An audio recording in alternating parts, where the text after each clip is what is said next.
Histoire de David, 1 Samuel 16 et 17. L'Éternel dit à Samuel, quand cesseras-tu de pleurer sur Saul? Je l'ai rejeté, afin qu'il ne règne plus sur Israël. Remplis ta corne d'huile et va. Et je t'enverrai chez Isaïe, Bethlémiste, car j'ai vu parmi ses fils celui que je désire pour roi. Samuel dit, comment irai-je? Saul apprendra, et il me tuera. Et l'Éternel dit, et tu emmèneras avec toi une gémiste, et tu diras, je viens pour offrir un sacrifice à l'Éternel. Tu inviteras Isaïe au sacrifice. Je te ferai connaître ce que tu dois faire, et tu oindras pour moi celui que je te dirai. Samuel fit ce que l'Éternel lui avait dit. Et il alla à Bethléem. Les anciens de la ville accoururent effrayés devant lui et dirent, ton arrivée annonce-t-elle quelque chose d'heureux? Il répondit, oui, je viens pour offrir un sacrifice à l'Éternel. Sanctifiez-vous et venez avec moi au sacrifice. Et fit aussi sanctifier Isaïe et ses fils. Et il les invita au sacrifice. Lorsqu'ils entrèrent, il se dit, en voyant Eliab, certainement, loin de l'Éternel est ici devant lui. Et l'Éternel dit à Samuel, ne prends point garde à son apparence et à la hauteur de sa taille, car je l'ai rejeté. L'Éternel ne considère pas ce que l'homme considère. L'homme regarde à ce qui frappe les yeux, mais l'Éternel regarde au cœur. Isaïe fit passer ses 7 fils devant Samuel, et Samuel dit à Isaïe, l'Éternel n'a choisi aucun d'eux.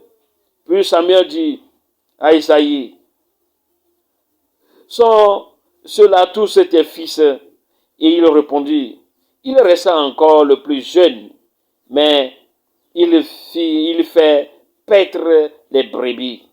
Alors Samuel dit à Isaïe, envoie le chercher, car nous ne nous placerons pas avant qu'il ne soit venu ici. Isaïe l'envoya chercher. Or, il était blond, avec de beaux yeux et une belle figure. L'Éternel dit à Samuel, lève-toi, oins-le, car c'est lui. Samuel prit la corne d'huile et éloignit au milieu de ses frères. L'Esprit de l'Éternel saisit David à partir de ce jour et dans la suite. Samuel se leva et s'en alla à Rama. L'Esprit de l'Éternel se retira de Saul, qui fut agité par un mauvais esprit venant de l'Éternel. Les serviteurs de Saul lui dirent, voici un mauvais esprit de Dieu t'agite, que notre Seigneur parle. Tes serviteurs sont devant toi. Ils chercheront un homme qui sache jouer de la harpe. Et quand le mauvais esprit de Dieu sera sur toi, il jouera de sa main et tu seras soulagé. Saul répondit à ses serviteurs, trouvez-moi donc un homme qui joue bien et amenez-le-moi. L'un des serviteurs prit la parole et dit, voici, j'ai vu un fils d'Isaïe, le Bethlémiste, qui sait jouer. C'est aussi un homme fort et vaillant, un guerrier, parlant bien et d'une belle figure, et l'Éternel est avec lui. David arriva auprès de Saul et se présenta devant lui. Et lorsque l'Esprit de Dieu était sur Saul, David prenait la harpe et jouait de sa main. Saul respirait alors plus à l'aise et se trouvait soulagé. et le mauvais esprit se retirait de lui.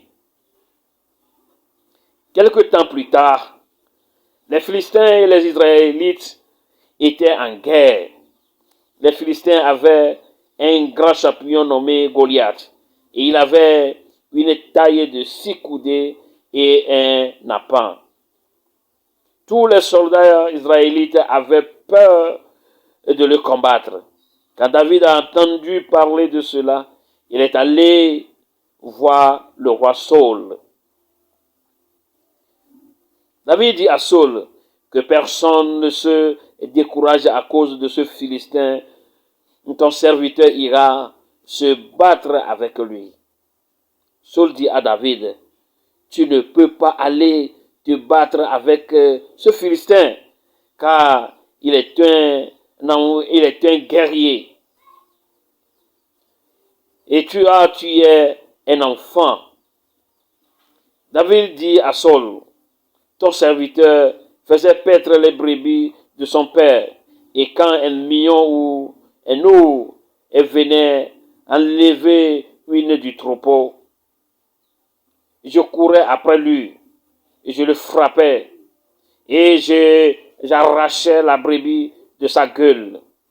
S'il se dressait contre moi, je le saisissais par la gorge, je le frappais, et je le tuais.